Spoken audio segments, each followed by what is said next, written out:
June 4th, 1940-2, 0 for 30 hours, 240 nautical miles northwest of Midway Atoll. On the bridge of the carrier Akagi, Commander Minoru Genda stood watching.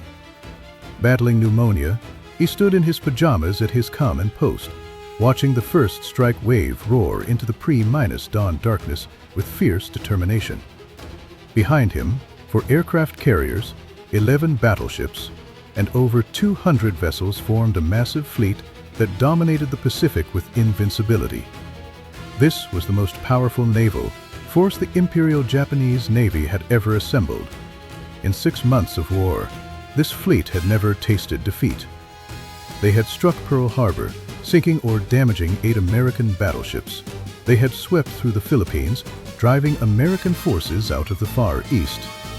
They had forced 5,000 British troops to surrender at Singapore, utterly shattering the dignity of the British Empire in Asia. Now, their mission was to erase the remaining strength of the American Pacific Fleet once and for all. Victory seemed absolutely certain. Genda and every officer on that bridge firmly believed that the Americans had at most 2 operational carriers in the Pacific, both likely far south. The Yorktown, heavily damaged at the Battle of the Coral Sea, would logically need at least 3 months to repair. Complete radio silence meant complete security. What they did not know was that Admiral Chester Nimitz had been intercepting their communications for weeks. American codebreakers had already cracked JN-25B. While Genda was still studying his operational charts, 230-3 American carrier aircraft were being armed on 3 carriers not supposed to be there. Within 14 hours, the Imperial Japanese Navy would suffer its first decisive defeat, for irreplaceable carriers would be reduced to infernos. 3,050-7 of Japan's finest naval aviators and crew members would perish at sea. The myth of invincibility would sink alongside the burning carriers. Japan's last opportunity to win the Pacific War would vanish forever. The roots of this collapse began with numbers that overwhelmingly favored Japan. Admiral I.S. Oroku Yamamoto commanded the combined fleet with resources that dwarfed American capabilities. 8 carriers to 3, 11 battleships to 0. 240-8 carrier aircraft against roughly 230-3. Operation M I involved 200 vessels across millions of square miles. In the Japanese Navy's official action reports, the assessment of American weakness seemed entirely justified. 6 months of victories had exceeded even their own projections. The fall of Singapore, the destruction of the ABDA fleet in the Java Sea, the conquest of Burma. Each victory reinforced one unshakable belief: the Japanese Navy was invincible. Vice Admiral Kuik Nagumo had expressed concerns about the operation's complexity. His chief of staff warned that the plan violated the principle of concentration of force. But these objections were dismissed. The same officers had voiced similar doubts before Pearl Harbor, and that operation had been a brilliant success. The Japanese Navy's fatal assumptions were documented clearly in post-war interrogations. American carriers were in the South Pacific. The Yorktown needed months of repairs. American torpedo bombers were ineffective. American pilots lacked experience. And most critically, absolute radio silence meant absolute surprise. In the basement of Pearl Harbor, Commander Joseph Rockefort led a team of codebreakers working around the clock in stifling heat. By May 1940-2, they were reading 15 to 20% of Japanese naval communications, enough to piece together patterns and intentions. When Japanese messages repeatedly referenced the code designation AF, Rockefort concluded that AF was Midway. To confirm this, Captain Jasper Holmes devised a brilliant ruse. Midway would transmit an uncoded emergency message about a water distillation failure. 2 days later, Japanese intelligence reported AF was short of fresh water. Nimitz's intelligence officer Redwin later testified before Congress that they knew the enemy's objectives, routes, and timetables with remarkable accuracy. This intelligence triumph extended far beyond mere location. American cryptanalysts had determined the Japanese order of battle, the attack date, and even the approach routes. This information allowed Nimitz to position his carriers northeast of Midway, precisely in the one sector where Japanese search patterns would provide the weakest coverage. The story of the Yorktown demonstrated America's staggering industrial capability. Damaged at Coral Sea, Japanese intelligence estimated 3 months for repairs. The repair crews at Pearl Harbor accomplished the impossible in just 70-2 hours. 1,400 workers labored continuously from May 20-7th to 20-9th. Repair teams remained aboard as she sailed, continuing their work during the voyage to Midway. This repair speed seemed impossible to Japanese planners. At 0 for 30 on June 4th, Nagumo ordered the launch of the first strike wave. 100-day aircraft rose sequentially from for carriers. 30-6 Kate torpedo bombers, 30-6 Val dive bombers, and 30-60 fighters. The launch proceeded flawlessly, showcasing technique gained through 6 months of victories. However, Nagumo made a critical decision recorded in Japanese action reports. He dispatched only 7 search planes instead of the 20- required by doctrine. An 8th search plane launched 30 minutes late from the cruiser Tone due to catapult problems. Those 30 minutes of delay would prove catastrophic. At 05 30-4, PB Adeline flying boats from Midway spotted the Japanese fleet. At 05 50-3, Midway's radar detected the incoming strike. Every fireable aircraft on the island scrambled into the air. Marine fighters, torpedo bombers, dive bombers, and even B-17 bombers launched to meet the threat. At 0700, Lieutenant Joichi Tominaga radioed back that a second attack wave was necessary. Midway's defenses had proven stronger than expected. The airfield remained operational. Nagumo now faced the critical decision that would determine the battle's outcome, whether to rearm his second wave for ground attack. At 0715, he ordered them rearmed with fragmentation bombs for ground attack. This decision triggered chaos on the hangar decks. Japanese naval doctrine required struck ordnance to be returned to magazines, but time pressure led to a fatal shortcut. Bombs and torpedoes worst act on the hangar decks. At 0720-8, the Tone's delayed search plane reported sighting what appeared to be 10 enemy surface ships bearing 0 degrees from Midway. This vague report triggered frantic activity. Were these the carriers they feared? Nagumo demanded ship IP identification, but the response would not come for 30 critical minutes. Between 09:20 and 10:20, 3 American torpedo squadrons found the Japanese carrier formation. These attacks appeared suicidal. Obsolete TB Devastator torpedo bombers flew straight and level at 120 knots, whilst Aero fighters could reach 330 knots.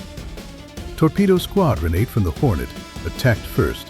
Of 15 aircraft, 14 were shot down immediately. The sole survivor watched his squadron being annihilated. Ensign George Gay, the sole survivor, floated in the water and watched. His after-action report described 0 fighters making repeated passes, methodically destroying each aircraft. Torpedo 6 from the Enterprise lost 10 of 14 aircraft. Torpedo 3 from the Yorktown lost 10 of 12. Not a single torpedo hit a Japanese ship. Japanese after-action reports dismissed these attacks as brave but foolish. What they failed to realize was that every 0 fighter had been drawn down to sea level. At 10:20, Lieutenant Commander Wade McClu Sky's dive bombers from the Enterprise arrived overhead. No fighters were visible at altitude. McClu Sky had searched beyond his calculated intercept point, made a logical deduction to turn north, and followed the wake of a destroyer racing to rejoin the fleet. The carrier decks were spotted with aircraft, apparently being readied for launch. At 10:20-2, the attack began with devastating precision. Lieutenant Richard Best's 1,000-pound bomb penetrated Akagi's flight deck and exploded in the hangar among the stacked ordnance. Induced explosions tore through the ship within seconds. Simultaneously, Yorktown's dive bombers struck so RYU. 3 bombs turned her into an inferno within 20 seconds. Kaga took for direct hits from Enterprise bombers. By 10:20-8, 3 Japanese carriers had suffered mortal damage. Of 40-1 dive bombers attacking, only 3 were shot down. 6 minutes changed everything. The Kage burned for nearly 12 hours. Captain Tajiro Aoki remained aboard attempting salvage until Yamamoto personally ordered abandonment at Uro 200 on June 5th. Japanese destroyers torpedoed the Akagi with 4 Type 19-3 torpedoes to prevent capture. She sank at 0520 with 260-7 dead. Kaga's fires proved uncontrollable as ruptured fire mains rendered firefighting impossible. She exploded and sank at 1920-5 with 811 casualties. Ryu sank at 1913 after burning for 9 hours. Captain Ryusaku Yanagimoto chose to go down with his ship. 711 perished. Hiryu, the sole survivor of the morning attack, launched a counterstrike test that mortally wounded the Yorktown. But at 1700, American dive bombers found her. Rear Admiral Tam on Yamaguchi and Captain Tomio Kaku chose to go down with the Hiryu. She sank at Uro 900 on June 5th. The Yorktown story demonstrated America's tremendous advantage in damage control. Despite taking 3 bomb hits and 2 torpedo hits, she remained afloat for 2 full days. Only when submarine I-160-8 torpedoed her on June 6th did the Yorktown finally sink on June 7th. Total American losses were 307 dead. Japan lost 3,050-7 dead for fleet carriers, 1 heavy cruiser, 240-8 aircraft, and 110 irreplaceable veteran aircrew. Post-war analysis revealed the completeness of American intelligence superiority. A national security agency study declassified into 1006 confirmed Station Hypo's accuracy. Station Hypo provided the complete Japanese order of battle, approach routes, deployment patterns, and even the plan to occupy Midway after capture. No operation in history began with such complete intelligence. At 20-350-5 on June 4th, Admiral Yamamoto canceled Operation MI and ordered withdrawal. He was aboard the Yamato, 300 miles behind the carriers, powerless to affect the outcome. Yamamoto considered a night surface engagement using his battleships, but without air cover and facing American carriers at dawn, the risk was deemed unacceptable. The retreat marked the first time in the war that a Japanese operation had been canceled due to enemy action. Japan's strategic initiative in the Pacific ended on June 4th. Every subsequent operation would be defensive or reactive. The pilot losses proved irreplaceable, 110 aircrew averaging over 800 flight hours each. Japan's pre-war training system produced only 100 pilots annually, while the United States Navy was already training 20-500 per month by 1940-2. Japan's naval doctrine based on the decisive battle concept proved obsolete. The Americans demonstrated that naval warfare had become a contest of industrial production and intelligence. Carrier production from Midway to war's end showed Japan completed only 12 carriers, while America completed 140-1, including 17 fleet carriers and 120- for escort carriers. Aircraft production from 1940- to 1940-5 showed Japan produced approximately 60-5,000, while the United States produced 290-7,000. By 1940-4, Japanese pilots averaged only 150 to 200 flight hours before combat, while American pilots averaged over 600 hours. America's national income was 17 times pre-war level, and the United States provided -thirds of all Allied military equipment. The industrial disparity was insurmountable. Japan's post-war technical analysis revealed systematic vulnerabilities. Enclosed hangar decks amplified explosions, fire suppression systems were inadequate, and damage control procedures were chaotic. The Zero fighter lacked armor itself, minus sealing fuel tanks, achieving high performance at the cost of survivability. There was no effective pilot rescue system. The Yorktown's damage control performance reflected America's comprehensive advantages in training, equipment, design, and doctrine, emphasizing preservation of life over going down with the ship. Japanese carriers proved fatally vulnerable to single hits due to induced explosions of their own ordnance, a problem identified but never corrected after Midway. The role of intelligence in this victory cannot be overstated. Admiral Nimitz wrote that without early information, the Battle of Midway would have ended differently. Station Hypo's achievement went far beyond breaking codes. They provided actionable intelligence that enabled precise positioning, thorough defense preparation, and tactical surprise despite numerical inferiority. Post-war interrogations revealed Japanese comm and problems including inadequate reconnaissance, vacillation over rearming, failure to launch available aircraft, and poor coordination with supporting forces. Strategic errors included an overly complex plan requiring perfect timing, simultaneous division of forces for occupation operations, and underestimation of America's capacity for recovery. After Midway, Japan never launched another major carrier attack until the Battle of Leyte Gulf in 1940-4, when their carriers were used as decoys. They had no aircraft or pilots left. In the Philippine Sea Battle of June 1940-4, Japan's remaining carrier force was destroyed, losing 470-6 aircraft and 450 aircrew in the Great Mare and a Sturkey Shoot. Midway exposed technological disparities that widened throughout the war. Americans had shipboard radar, while the Japanese relied on visual observation. Americans used TBS talk between ships for coordination, while the Japanese used flags and signal lights. Americans read JN-25 while the Japanese never broke American naval codes. Americans continuously improved designs while the Japanese could not retool factories. Post-war interrogations and memoirs provided authenticated perspectives on the battle's true nature. Kaga's captain testified that induced explosions from improperly stored ordnance doomed his ship, where a single bomb hit became catastrophic due to procedural failures. Yamamoto's operations officer confirmed in interrogation that Yamamoto immediately recognized the war was lost after Midway, though this was never stated publicly.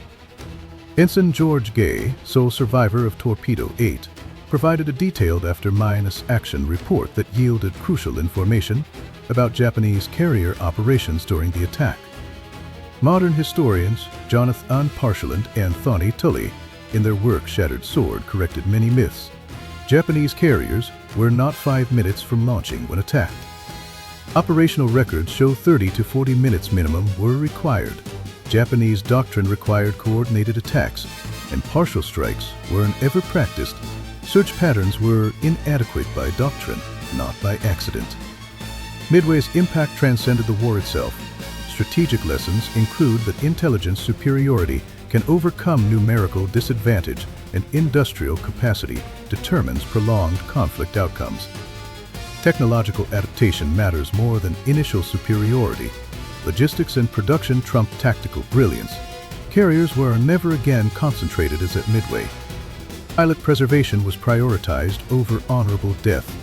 Admiral Nimitz's official report concluded that Midway was essentially a victory of intelligence. Japanese naval historian Mitsuru Yoshida wrote that after Midway, they were defending, not attacking. The decisive Battle of the Pacific War was fought on June 4, 1940-2. The United States Strategic Bombing Survey determined the Japanese Navy never recovered from Midway. Every subsequent operation was constrained by the losses of June 4th and 5th.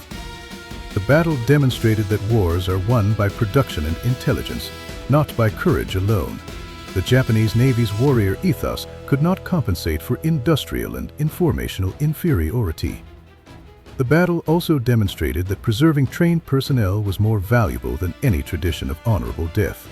American pilots who survived trained the next generation Japanese pilots who died took their experience to the bottom. Midway's lessons remain relevant today. Intelligence superiority, technological adaptation, industrial capacity, and personnel preservation continue to determine the outcomes of conflicts around the world. The Codebreakers of Station Hypo demonstrated that the most powerful weapon in war is information. Their achievement remains one of the greatest intelligence victories in military history. The sacrifice of torpedo squadrons 3, 6, and 8 was not in vain. Their desperate attacks drew Japanese fighters to sea level, creating the conditions for the dive bombers' devastating success. The Battle of Midway was not won by luck or by superior force. It was won by intelligence, by courage, by sacrifice, and by the industrial might that would eventually overwhelm the Japanese Empire. June 4, 1940-2, was the day the tide turned in the Pacific War. From that day forward, Japan was in retreat, and the United States was on the offensive that would not end until victory was complete. The men who fought at Midway, from the codebreakers in their basement to the pilots in their cockpits, demonstrated that determination and ingenuity could overcome even the most formidable adversary. Their legacy endures in every naval academy and war college where the lessons of Midway are still taught. The battle remains the definitive case study in how intelligence, courage, and industrial capacity combine to determine the outcome of war. The Pacific War would continue for 3 more years, costing millions of lives on both sides. But the outcome was effectively decided on June 4, 1940-2, when 4 carriers burned in Japan's strategic initiative died. The Japanese expected an easy victory at Midway. Instead, they encountered an enemy who knew their plans, anticipated their moves, and was waiting with overwhelming force. Then American forces turned the tables.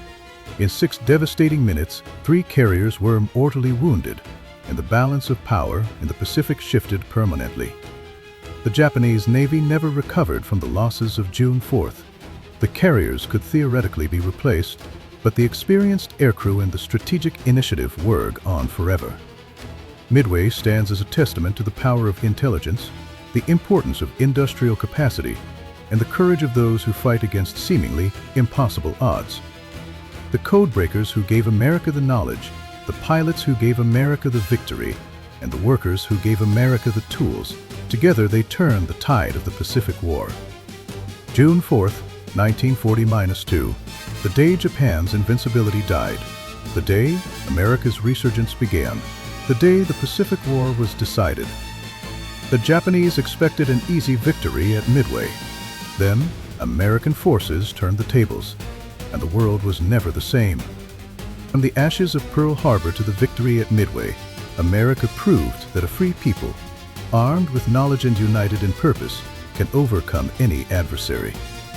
The Battle of Midway reminds us that the course of history can turn on a single day, when courage meets opportunity, when intelligence meets determination, and when sacrifice meets destiny. This was the day the tide turned. This was the battle that changed everything.